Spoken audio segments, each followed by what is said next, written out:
Autorizado, vamos lá. Mano, boa tarde. Boa Depois, noite. Boa noite. Escurecido. Depois das 6, né? Também tem isso. Mas, mano, a gente notou um time que vinha muito bem, né? Não é à toa que tava com uma longa invencibilidade, 13 jogos sem perder, mas hoje não teve o mesmo nível de atuação.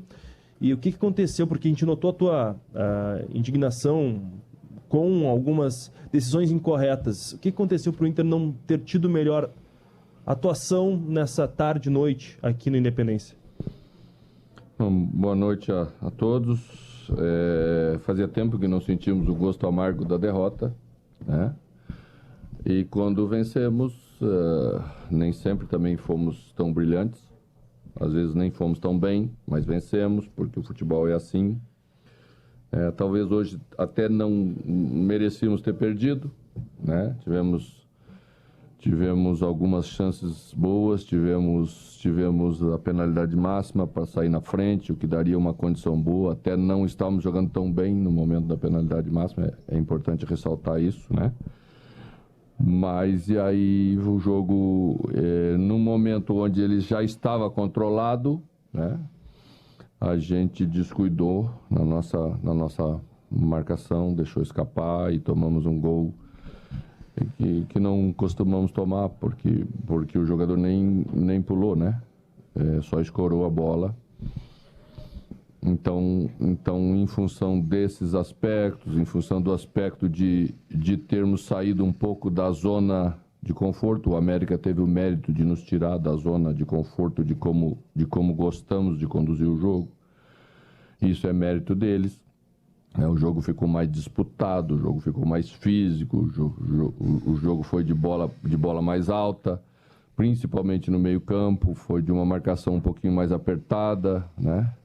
Mas mesmo assim, eu acho que a gente poderia ter feito melhor por nós, né? Aqui, não tirando os méritos do América no resultado, a gente poderia ter feito melhor pela gente. Isso às vezes acontece. Às vezes você não joga tão bem, às vezes as coisas não funcionam tão bem, às vezes as coisas não funcionam como você imagina. Acho que a gente teve uma dificuldade no primeiro tempo de ter jogado por um lado só do campo. Nós jogamos pelo lado esquerdo, não conseguimos construir nada pela direita, não posicionamos adequadamente para tentar construir pela direita. Segundo tempo já equilibramos, sim, equilibramos. E aí passamos a ter um pouco mais de equilíbrio de equipe. Mas não foi o suficiente para a gente construir um resultado melhor e temos que aceitar, saber que é assim e nos preparar já para daqui a 3 dias responder diferente contra um adversário que tem muita qualidade e que sabemos, né? O jogo contra o América foi um jogo parelho. Aqui, como talvez tenha sido parelho lá, porque foi decidido no último lance, a gente não pode esquecer, né? E assim que é. Tem que respeitar e aceitar. Mano, boa noite. O quanto você teme, afinal o Inter já tem a classificação direta assegurada para a Libertadores, hoje o resultado acabou decretando o Palmeiras matematicamente campeão. O Inter tem um jogo sábado, num horário ruim, 9 da noite, contra o Atlético Paranaense, o que naturalmente já esvaziaria, né, o jogo, mas até de forma inconsciente, quando se tem, né, apenas o objetivo de uma vice-colocação que pode ser perdida hoje, caso o Flamengo vença. Quando você teme essa desmobilização meio que natural do torcedor e do ambiente do Inter até o final do ano? Bom, o torcedor pode, né, achar menos importante a segunda colocação do campeonato. Nós não achamos. Nós vamos lutar pela melhor colocação depois de que não conseguimos disputar até o final o título com o Palmeiras, né? A nossa campanha é uma campanha boa, de segundo turno, muito boa, eu diria, e nosso objetivo é terminar da forma como viemos até aqui, né? Temos que tirar os ensinamentos quando se perde, quando não consegue fazer um resultado assim. Hoje aconteceram bastante coisas importantes para a gente tirar como lição de ajustes que temos que fazer, né? Às vezes o jogo ficou exigindo um pouco mais de equilíbrio, um pouco mais de sentar o jogo um pouquinho, ter um pouquinho mais de paciência para construir. E isso é uma coisa que a equipe vai se formando e vai aprendendo Jogos como esse sempre vão existir, jogos com essa característica, então nós temos que estar preparados para eles. Nem sempre o jogo vai ser conduzido como a gente quer, né? O adversário tem os méritos dele e hoje ele vai servir de aprendizado para a gente, mas não vamos deixar de ter o interesse pelo campeonato até a última rodada. Mano, ainda sobre hoje, você contava com o mercado e apostou com o Moledo, né? A zaga, praticamente quase todo o campeonato até a lesão, tinha o mercado ao lado do próprio Vitão. E uma outra escolha que talvez tenha sido a principal surpresa foi a entrada do Wanderson, que já foi titular lá atrás, teve a lesão, o Pedro Henrique jogou. E até isso, naturalmente, o Wanderson é um jogador que cai mais pelo flanco esquerdo e o Bustos sempre, até pela característica, avançava com uma própria combinação. E o Pedro Henrique tem mais essa característica. Isso também não contribuiu para a equipe não cair muito só por um lado? A atuação da equipe contribuiu para ela cair só para um lado, porque nós já jogamos com essa formação diversas vezes e não tivemos esse problema que tivemos hoje pela direita, de falta de jogada pela direita, né? Segundo tempo, com a presença do Maurício, um pouco mais meia, né, e que tem a capacidade de fazer flanco, claro que melhorou, mas Maurício ainda vem vindo de uma situação que merecia um pouco mais de cuidado, então a gente optou por isso.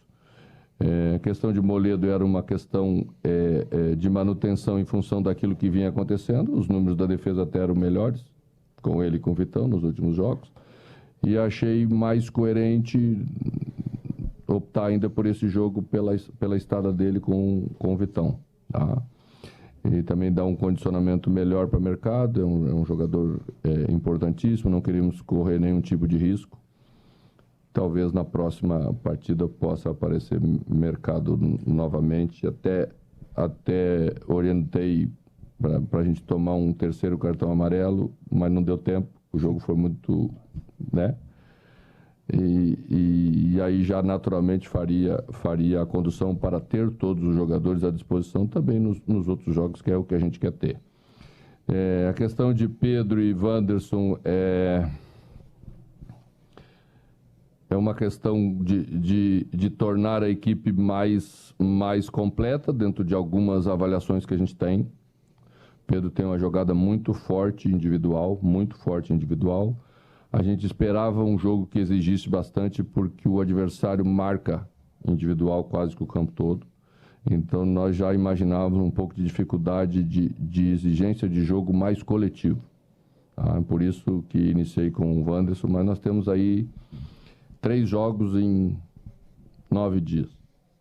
Então, certamente, alguns jogadores vão estar, outros também, de um jogo para outro jogo. E todos eles têm capacidade de estar aí.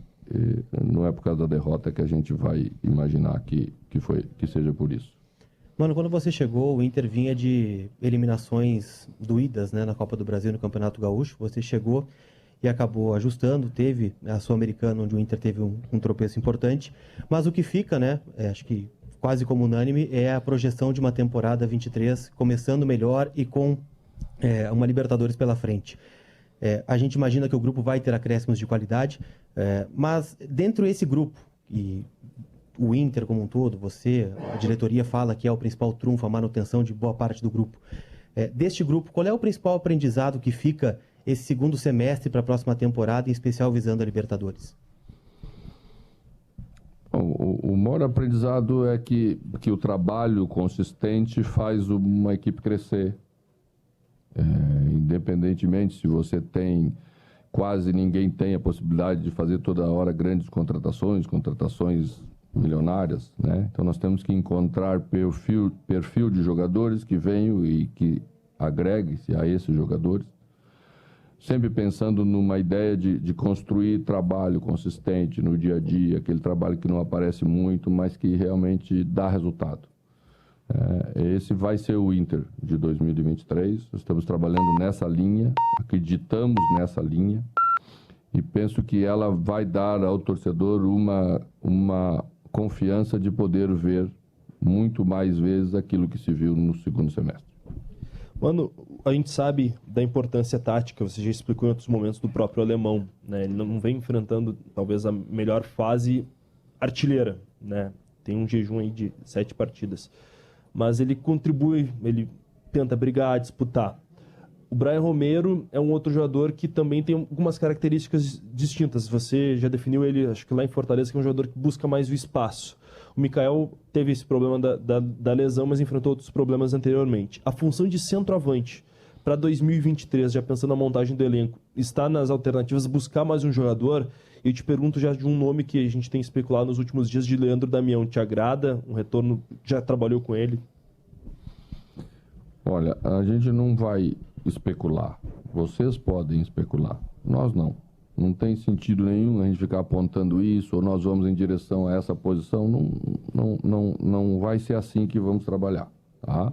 Respeito o trabalho de vocês, acho que é pertinente vocês buscar alternativas, indicar, ver o que o torcedor pensa, é assim que funciona, mas nós temos que trabalhar de outra maneira e vamos trabalhar de outra maneira, e isso vai valer para todas as posições. E também não vou comentar o nome das especulações, porque não acho nem justo a gente estar envolvendo a minha opinião sobre o que eu penso desse ou daquele.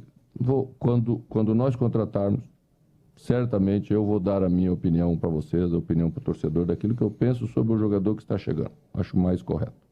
Mano, você trocou no intervalo o Edenilson, acho que em virtude da pancada que ele recebeu no tornozelo no último lance do primeiro tempo. Queria te perguntar se você já tem algum diagnóstico em relação a esse jogador, se ele preocupa para o jogo do sábado e, né, você confirmou o mercado, ou, enfim, é uma tendência do mercado jogar na vaga do Moledo contra o Atlético. Isso equivale ao Maurício também, caso o Edenilson não tenha condições de jogo? Vamos ver, vamos trabalhar. A gente não tem informação nenhuma sobre a situação de Edenilson ainda. A gente já fez vários jogos com 2 meias, você sabe disso, né? E entre eles estavam Maurício e Alan Patrick. São os jogadores que se completam bem para essa função que a gente quer, porque o Maurício tem uma capacidade de fazer por fora, né, a movimentação e dar uma contribuição importante para que a equipe adversária tenha muitas preocupações sobre 2 jogadores que armam a jogada também para a equipe, né?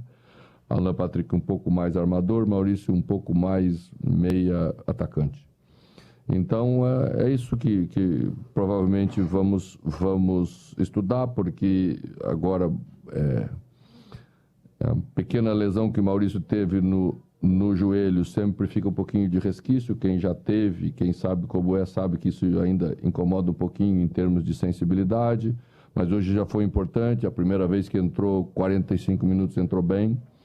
Então, acho que podemos ter a garantia de pensar nessa possibilidade, mas por enquanto é uma possibilidade.